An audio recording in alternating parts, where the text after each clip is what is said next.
ഒരു വേഷം ചെയ്യാനുള്ള അവസരം ഭാഗ്യമുണ്ടായി. അദ്ദേഹം ഈ ഒരു കഥ തിരഞ്ഞെടുത്തപ്പോൾ അങ്ങനെ വീണ്ടും വിളിച്ചപ്പോൾ അതൊരു വളരെ നോട്ടബിൾ ആയിട്ടുള്ളൊരു ക്യാരക്ടറാണ്. വളരെ സീരിയസ് ആയിട്ടുള്ളതൊന്നുമല്ല. ഈ ക്യാരക്ടർ സീരിയസ് ആണെങ്കിലും സിറ്റുവേഷൻ ഭയങ്കര തമാശയാണ്.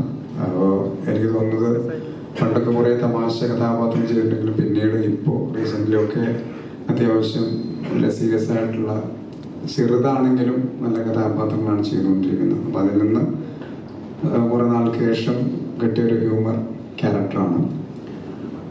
സിറ്റുവേഷനിലുള്ള തമാശകളാണ്. കുഞ്ഞാക്ക എന്നൊരു ക്യാരക്ടറാണ്. ഈ ക്യാരക്ടറിൻ്റെ വേറൊരു പ്രത്യേകത, ഇദ്ദേഹം ഒരു മമ്മൂക്ക ഫാനാണ്. കടുത്ത മമ്മൂക്കയുടെ ഒരു ആരാധകനാണ്. അദ്ദേഹത്തിൻ്റെ ഡ്രസ്സിങ്ങിൽ പോലും മമ്മൂക്കയുടെ ഫോട്ടോ ഒക്കെ വെച്ച് അങ്ങനെ ഡിസൈൻ ചെയ്തൊക്കെ പോകുന്നൊരു ക്യാരക്ടറാണ്. പക്ഷേ ഈ കഥയിൽ പല സിറ്റുവേഷനിലും ഈ കഥയുമായി ബന്ധപ്പെട്ട് അദ്ദേഹം അറിയാതെ ലോക്കായി പോകുന്ന കുറേ സിറ്റുവേഷൻ വരുന്നുണ്ട്. കഥയ്ക്ക് അനുയോജ്യമായിട്ടുള്ളതല്ലെങ്കിൽ വളരെ പ്രാധാന്യമുള്ള ഒരു കഥാപാത്രമാണ് കുഞ്ഞാക്ക എന്നുള്ള ക്യാരക്ടർ. അപ്പോൾ ഇതിലങ്ങനെ ഒരു വേഷം കിട്ടിയതിൽ ഒരുപാട് സന്തോഷം.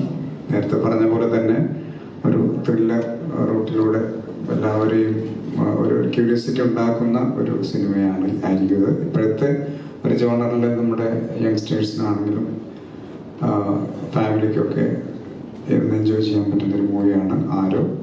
മാക്സിമം സപ്പോർട്ട് ചെയ്യാം. Thank you. എല്ലാവർക്കും നമസ്കാരം. ഞാൻ ബിപിൻ ജോഷ ബേബി. ഇതിൻ്റെ ആക്ടിങ് സൈഡ് ആൻഡ് ടെക്നിക്കൽ സൈഡിൻ്റെ ഡീറ്റെയിൽ ഇപ്പോൾ എല്ലാവരും പറഞ്ഞു കഴിഞ്ഞു. ഇനി അതിലേക്ക് കടക്കുന്നില്ല. ഒരു കാര്യം മാത്രം പറയുന്നത്, ഇതിന് വലിയൊരു പ്രതിസന്ധിയുടെയും പ്രതികൂലത്തിൻ്റെയൊക്കെ നടുവിലൂടെയാണ് ഞങ്ങൾ ഈ സിനിമ ഇപ്പോൾ അടുത്തായി 9-ാം തീയതി റിലീസിൽ വരുന്നത്. അതിന് ദൈവത്തിന് അതിനായി ഞങ്ങൾ നന്ദി പറയുന്നു. അതുകൂടാതെ ഞങ്ങളെ കൂടെ സപ്പോർട്ട് ചെയ്ത എല്ലാ ആക്ടേഴ്സിനും, കടന്നു വന്ന നിങ്ങൾക്കും, അതുപോലെ ഇതിൻ്റെ കൂടെ ഇപ്പോൾ ഇവിടെ വരാൻ കഴിയാതിരുന്ന അഞ്ജലി എൻ്റർടൈൻമെൻറ്റ്സിൻ്റെ സാരഥികൾക്കുള്ള നന്ദിയും ഞാൻ ഈ പരസ്യമായി അറിയിക്കുന്നു. നിങ്ങളെല്ലാവരും സപ്പോർട്ട് ചെയ്യണം, ഇതിനെ വിജയിപ്പിക്കണം. കടന്നു വന്ന എല്ലാവർക്കും നന്ദി അറിയിച്ചുകൊണ്ട് നിർത്തുന്നു.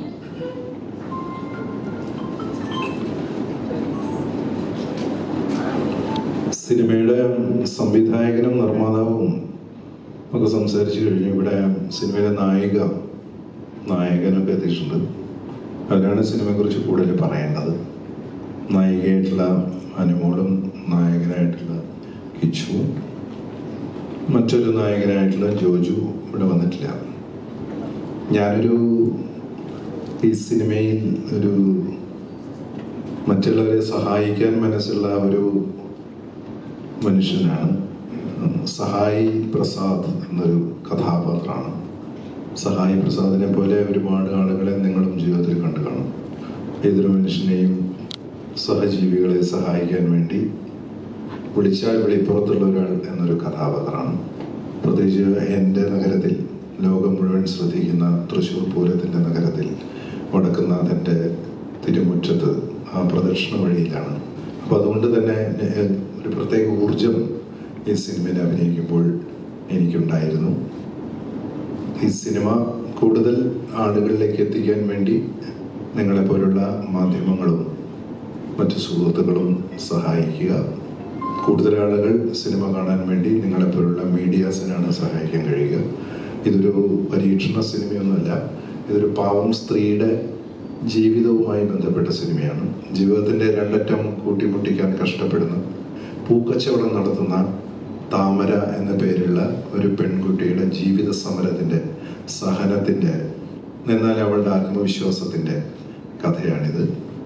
ഈ സിനിമ കൂടുതൽ ആളുകളിലേക്ക് എത്തിക്കാൻ നിങ്ങളുടെ മീഡിയ വഴി കഴിയട്ടെ. ഈ സിനിമ എല്ലാവരും കാണട്ടെ. ഹൃദയം നിറഞ്ഞ പ്രതീക്ഷയുടെ പ്രാർത്ഥനകളോടെ ഇതിലൊരു ചെറിയ കഥാപാത്രം ചെയ്ത ഒരു നടൻ എന്ന നിലയ്ക്ക് ഞാനും കാത്തിരിക്കുന്നു. Thanks a lot.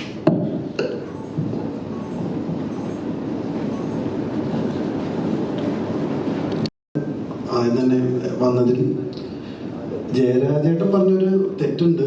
ചെറിയ കഥാപാത്രമൊന്നുമല്ല കേട്ടോ, പുള്ളി വലിയൊരു കഥാപാത്രം തന്നെയാണ് ചെയ്തേക്കണത്. എല്ലാവരും, ഈ ഇരിക്കുന്ന എല്ലാവരും. ഇത് തൃശ്ശൂർ ബേസ് ചെയ്ത് നടക്കുന്നൊരു സ്റ്റോറിയാണ്. 2018 ആ കാലഘട്ടത്തിലാണ് നമ്മൾ ഈ പടം സ്റ്റാർട്ട് ചെയ്യുന്നത്. അപ്പം അന്ന് എൻ്റെ കുറച്ച് പടങ്ങൾ ഇറങ്ങിയിട്ടുള്ളൂ, അങ്കമായ ഡയറീസും വർണ്ണത്തിലാസംഗം, അങ്ങനെ കുറച്ച് പടങ്ങൾ മാത്രം. അപ്പം അത് കണ്ടിട്ടാണ് ഈ പടത്തിലേക്ക് എന്നെ സെലക്ട് ചെയ്യുന്നത്. അപ്പം ഈ കഥ കേട്ടപ്പോൾ എനിക്ക് ഇഷ്ടപ്പെട്ടു, എനിക്ക് കൺവിൻസ്ഡായി ആ ക്യാരക്ടറിനോട്.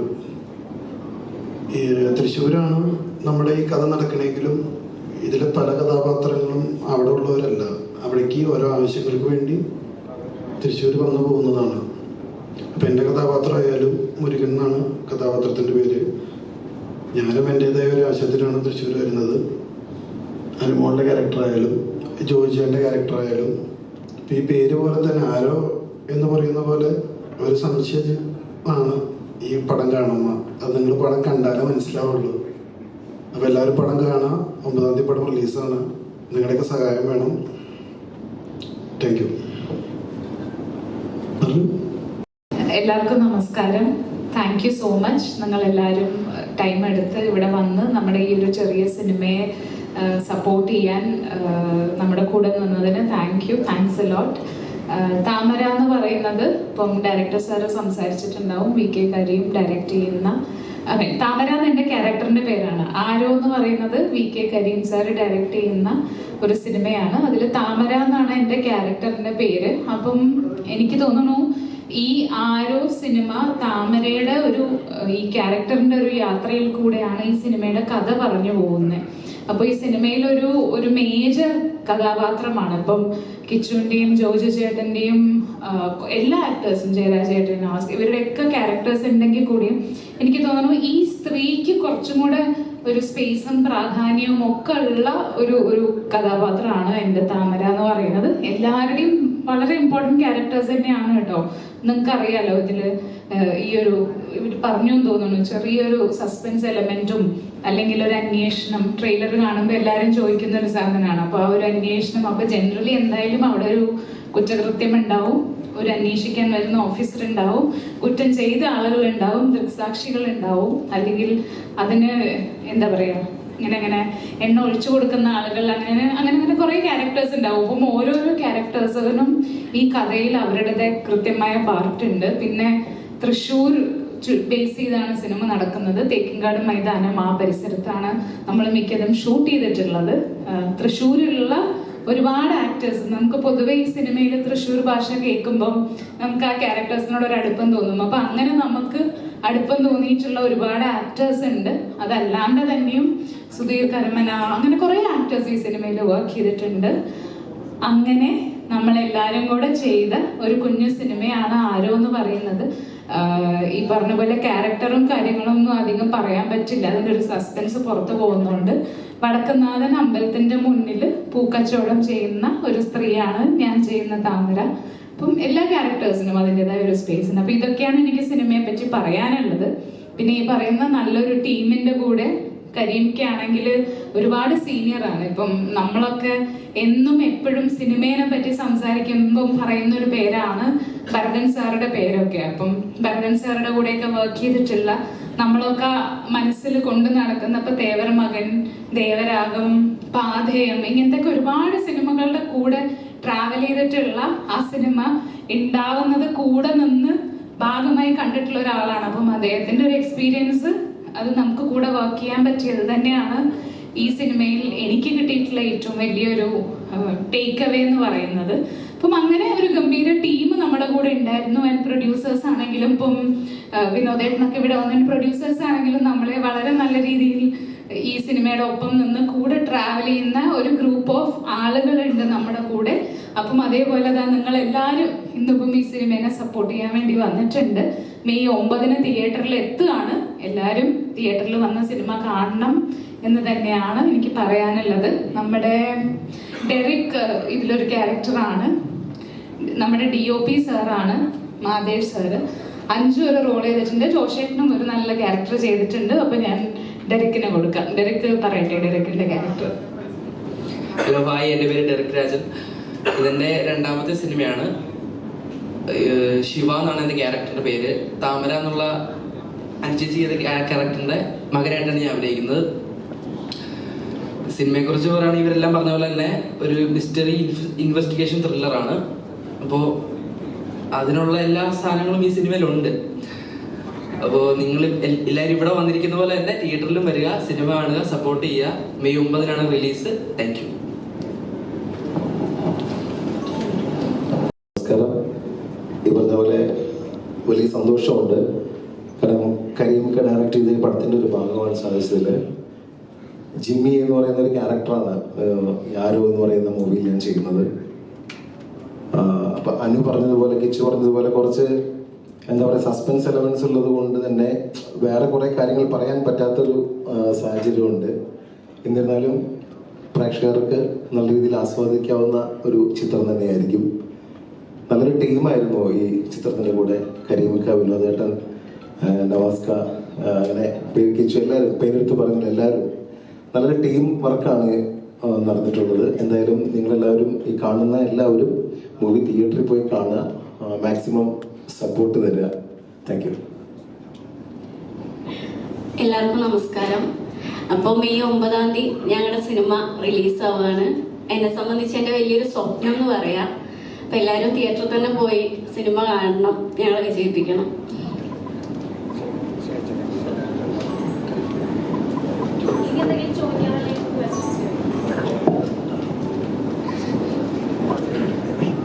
പിന്നെ നമ്മളൊരു കാര്യം വിട്ടുപോയി. നമ്മുടെ പടത്തിലും ഇപ്പം ഹരീഷ് പേര് അത് മാത്രമല്ല, നമ്മുടെ കൺട്രോളർ ഉൾപ്പെടെ ഒരുപാട് പേര്. അപ്പം എല്ലാവരെയും ഈ നിമിഷം ഒന്ന് ഓർക്കണം. ഞാൻ തിരിച്ച് ചോദിക്കാണ്ടെങ്കിൽ ചോദിക്കാം.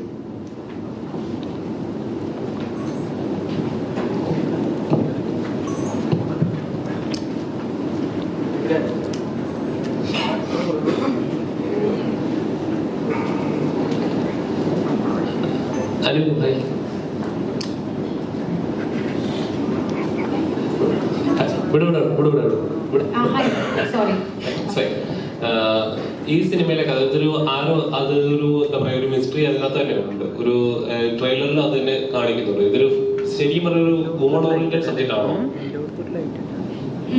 അങ്ങനെ വുമൺ ഓറിയന്റഡ് എന്ന് പറഞ്ഞിട്ട് ഞാൻ ഈ സിനിമേനെ പറയുന്നില്ല. വൈ? ബിക്കോസ് എല്ലാ ക്യാരക്ടേഴ്സിനും ആ സ്പേസ് ഉണ്ട്.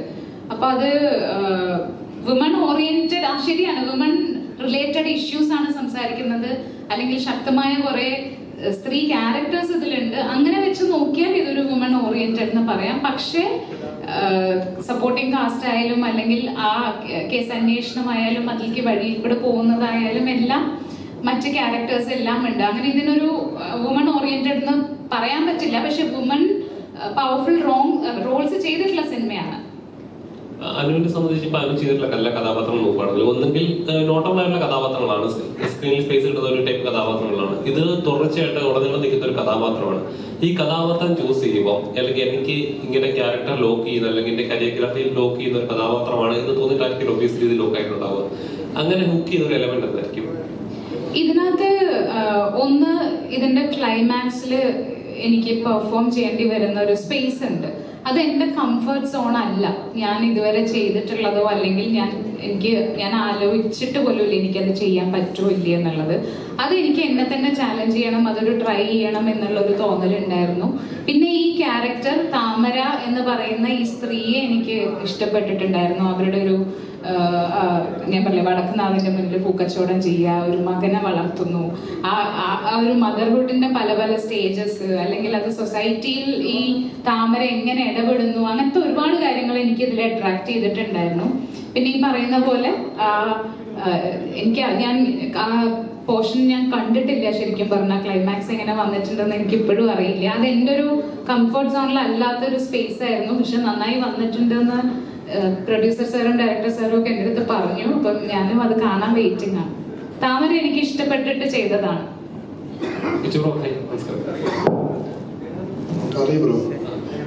ബ്രോ, അതായത് ഇപ്പം അങ്കമാലി ഡയറീസ് ഒക്കെ ഉണ്ടാക്കിയ ഒരു ഇമ്പാക്ട് ഉണ്ട്. ആ കഥാപാത്രം ഉണ്ടാക്കിയ ഒരു നല്ല മാസായിട്ട് അല്ലെങ്കിൽ നാടൻ തല്ലിൽ ഉണ്ടാക്കിയ ഒരു ഇമ്പാക്ട് ഉണ്ട്. അതുപോലത്തെ ഒരു കഥാപാത്രം കിട്ടുക എന്ന് പറയുന്നത് LJP മാജിക് എന്നൊക്കെ പറയത്തില്ലേ, അതേപോലത്തെ ഒരു കഥാപാത്രത്തിന് വേണ്ടിയാണ് വെയിറ്റ് ചെയ്തത്. അതൊരു എന്താ പറയുക, ഒരു കഥാപാത്രം ചെയ്ത് കഴിഞ്ഞാൽ പിന്നെ ചിലപ്പോൾ അതേ കണ്ടിന്യൂസിൽ റിലേറ്റ് ചെയ്ത കഥാപാത്രങ്ങളൊക്കെ വരാറുണ്ട്. ഈ സിനിമയിലെ കഥാപാത്രം എങ്ങനത്തെ ഒരു ടൈപ്പ് കഥാപാത്രമാണ്? കാരണം മറ്റേതൊക്കെ നിങ്ങൾ പറഞ്ഞ മാസമാണ്, ഇച്ചിരി ക്ലാസ്സാണ് പരിപാടി. കാരണം അങ്ങനെ വലിയ ഇടിയും ബഹളത്തിനല്ല, ഞാൻ എൻ്റെ ഒരു ആവശ്യത്തിന് വേണ്ടി വന്നേക്കുന്നതാണ്. അതാണ് എൻ്റെ കഥാപാത്രം സംസാരിക്കുന്നത്. അപ്പോൾ ഞാൻ ചെയ്തതെന്ന് ഇത്തിരി വെറൈറ്റി കഥാപാത്രം തന്നെയാണ് ഇതിൻ്റെ അകത്ത് ക്യാരക്ടർ. ശരിക്കും പറഞ്ഞാൽ ഒരുപാട് വില്ലൻ കഥാപാത്രങ്ങൾ അല്ലെങ്കിൽ മാസ് ചെയ്യുന്നവരെല്ലാവരും അവർക്ക് ആഗ്രഹം ഉണ്ടാവും ഇതേപോലത്തെ ഒരു റോള് കിട്ടിയിരുന്നെങ്കിൽ, അല്ലെങ്കിൽ ഇങ്ങനത്തെ ഒരു കഥാപാത്രം എന്നെ തേടി വന്നിരുന്നെങ്കിൽ. അങ്ങനെ ഒരു തേടി വന്നൊരു കഥാപാത്രം തന്നെയാണ് ഇത്, അതോ? തീർച്ചയായിട്ടും. കാരണം ഇവരിരുത്തിക്കൊണ്ട് പറഞ്ഞാലും കുഴപ്പമില്ല. വേറെ പല ആർട്ടിസ്റ്റുകളായിരുന്നു ഇവർ ആദ്യം ചൂസ് ചെയ്തത്. അത് നമ്മളറിയുന്ന ആൾക്കാരൊക്കെ തന്നെയാണ്. പിന്നീട് ഈ പടം കഴിഞ്ഞപ്പോൾ എന്നോട് ഇവർ പറഞ്ഞിട്ടുണ്ട്, വളരെ തെറ്റായ തീരുമാനമാണ് ആദ്യം ഇവരെടുത്തതെന്നുള്ളത്. ഇത് മികച്ചതാണോ ഇല്ലയോ എന്ന് എനിക്കറിയില്ല, എങ്കിലും ഒരു സംവിധായകൻ്റെ സന്തോഷമാണ് എന്നെ സംബന്ധിച്ചിട്ട് വലുത്. അപ്പം നന്നായിരിക്കും തോന്നുന്നു. നമസ്കാരം. നമസ്കാരം. സാർ തന്നെ പറഞ്ഞു, ഒരു സിനിമ ചെയ്യുമ്പോൾ ഒരു ഗ്യാപ്പ് ഇട്ടാണ് ഓരോ സിനിമകൾ ചെയ്യുന്നത്. ഇപ്പൊ അഗ്നിനക്ഷത്രം അതുപോലത്തെ ചിത്രം എന്ന് പറഞ്ഞാൽ വളരെ ഇമ്പാക്ട് ഉണ്ടാക്കിയ ചിത്രങ്ങളായിരുന്നു മലയാള സിനിമയിൽ തന്നെ. ഇന്ന് മലയാളികൾ എപ്പോഴും ആ സിനിമ കാണുമ്പോൾ അത്രയും ഓരോ സീൻസ് അതിൽ ഇരുന്ന് കണ്ട് ഇപ്പോഴും ഓർക്കുന്ന സിനിമകളാണ് അതൊക്കെ. അപ്പൊ ഇങ്ങനൊരു ചിത്രം ചെയ്യാനുള്ള ഇത്രയും അല്ലെങ്കിൽ ഈ സിനിമ ഞാൻ ചെയ്യണം എന്ന് തോന്നിച്ച ഒരു കാര്യം എന്തായിരിക്കും? അങ്ങനെയല്ല ഗ്യാപ്പ് വരുന്നത്. ആ ഗ്യാപ്പ് വരുന്നത് വെച്ചാല് നമുക്ക് ഇഷ്ടപ്പെട്ട സബ്ജക്റ്റ് വരിക, അതാണ് ഏറ്റവും വലിയ ആവശ്യം. പേരന്റ് ചെയ്യുമ്പോൾ നമ്മളെല്ലാം പുതിയ ആൾക്കാരായിരിക്കും. ദിലീപ്, ഞാൻ, ക്യാമറമാൻ, എഡിറ്റർ, എല്ലാവരും അതിൽ അഭിനയിച്ച ഒരുവിധ ആൾക്കാരൊക്കെ. പ്രസാദ് സാറും രാജദേവ് മാത്രമാണ് ഇൻഡസ്ട്രി ഉണ്ടായിരുന്ന ആൾക്കാർ. ആ സ്പേസ് അവർക്ക് ഉണ്ടായിരുന്നു, അതുകൊണ്ടാണ് അവർ ചെയ്തത്. അപ്പൊ അങ്ങനെ ഒരു പിന്നെ ഞാൻ ഭരതന്റെ കൂടെയാണ് വർക്ക് ചെയ്തിരുന്നത്. അതൊരു ഭയങ്കര വ്യത്യാസമാണ്. ഇപ്പൊ നമ്മൾ ഇഷ്ടങ്ങളാണ് ആ സിനിമയിൽ നമ്മൾ കാണിക്കുന്നത്. തുടങ്ങുമ്പോഴേക്കും നമ്മൾ വേറൊരു ഇൻട്രസ്റ്റ് പിന്നാലെ പോവുക എന്നുള്ളതല്ല, നമ്മൾ എന്താണോ ഉദ്ദേശിച്ചത് അത് നമ്മൾ ഭരതന്റെ പറഞ്ഞ പോലെ തന്നെയാണ്. ഈ ഒരു സിനിമ ചെയ്യുമ്പോൾ ഇതിന്റെ ഇഷ്ടത്തിന് ചെയ്യും. അത് ആൾക്കാർ ഇഷ്ടപ്പെടുന്നത് പിന്നെ തിയേറ്ററിൽ വന്നിട്ടാണ് നമ്മൾ മനസ്സിലാക്കുന്നത്. അപ്പൊ നമ്മൾ ഈ തിയേറ്ററിൽ വന്നിട്ട് എല്ലാ സിനിമയും ഓടാത്തതും പല സിനിമകളുണ്ട്. ഇപ്പൊ സിനിമയുടെ നല്ലൊരു കാലമാണ്. ആ സമയത്ത് നമുക്ക് ഇങ്ങനൊരു സിനിമ ഇറക്കാൻ പറ്റുന്നത് തന്നെ വലിയൊരു ഭാഗ്യമാണ്. അതിന്റെ പ്രൊഡ്യൂസേഴ്സും എൻ്റെ ഡിസ്ട്രിബ്യൂട്ടറും ഒക്കെ അതിന്റെ കൂടെ നിന്ന് അതിനുള്ള ശക്തി തന്നു, എൻ്റെ ആർട്ടിസ്റ്റ് എനിക്ക് അതിന് സ്പേസ് തന്നു, അതിനുള്ള കാര്യങ്ങൾക്ക്. അപ്പൊ അതൊക്കെ വലിയൊരു ഇതായിട്ട് ഈ സിനിമയ്ക്ക് അത്ര വലിയൊരു ഭാഗ്യം കിട്ടിയ സിനിമയാണ്. ഇനി പ്രേക്ഷകർ എങ്ങനെയാണ് സ്വീകരിക്കുക എന്നുള്ളത് നമുക്ക് പ്രെഡിക്റ്റ് ചെയ്യാൻ പറ്റില്ല. പക്ഷെ അവർ സ്വീകരിക്കട്ടെ, അവർ കാണട്ടെ.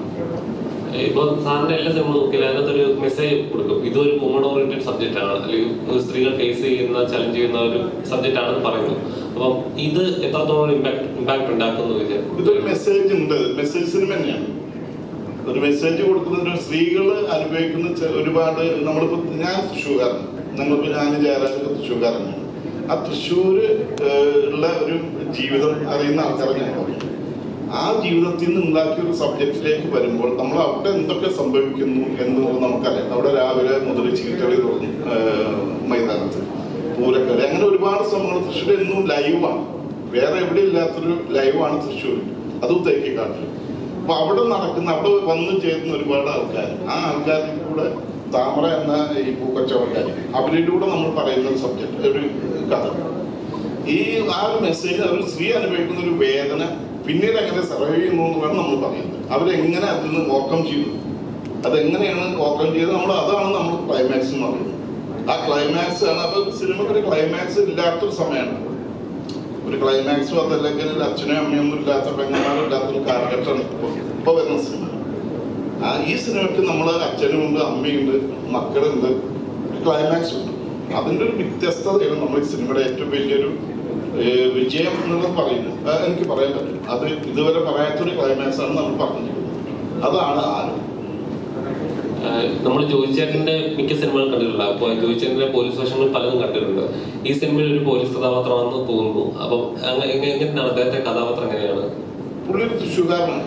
അപ്പൊ തൃശ്ശൂരിൽ നടന്ന ഈ സംഭവം പുള്ളിയുടെ സ്വന്തം ഇഷ്ടപ്രകാരം ഓഫീസിന്റെ അനുവാദത്തോടെ തന്നെ പുള്ളിയുടെ ഒരു രീതിയിൽ കൂടെ ഒരു പോലീസുകാരുടെ ഒരു നോട്ടത്തിലൂടെ കണ്ടെത്തുന്ന ഒരു സംഭവമാണ് ഈ സിനിമ.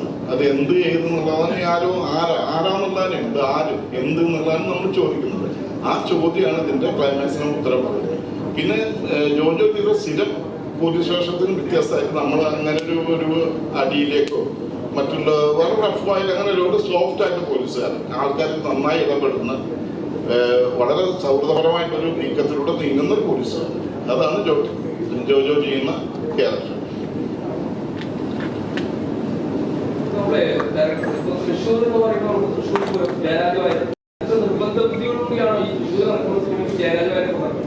ഒരിക്കലും അല്ല. ആ ക്യാരക്ടർ അയാൾ പറ്റുന്നു തോന്നിയോണ്ട് അയാൾ എൻ്റെ ഒരുപാട് കാലത്ത് സുഹൃത്താണ്, എൻ്റെ ഗുരുനാഥൻ്റെ സുഹൃത്താണ്, ഭരതേട്ടൻ്റെ സുഹൃത്താണ്. ആ നിലയ്ക്ക് ഞാനും വളരെ അടുത്ത സുഹൃത്താണ്. ഭരതേട്ടൻ പവിത്രൻ മുതലേ സുഹൃത്താണ്, ഒരുപാട് കാലങ്ങളായിട്ടുള്ള സുഹൃത്താണ്.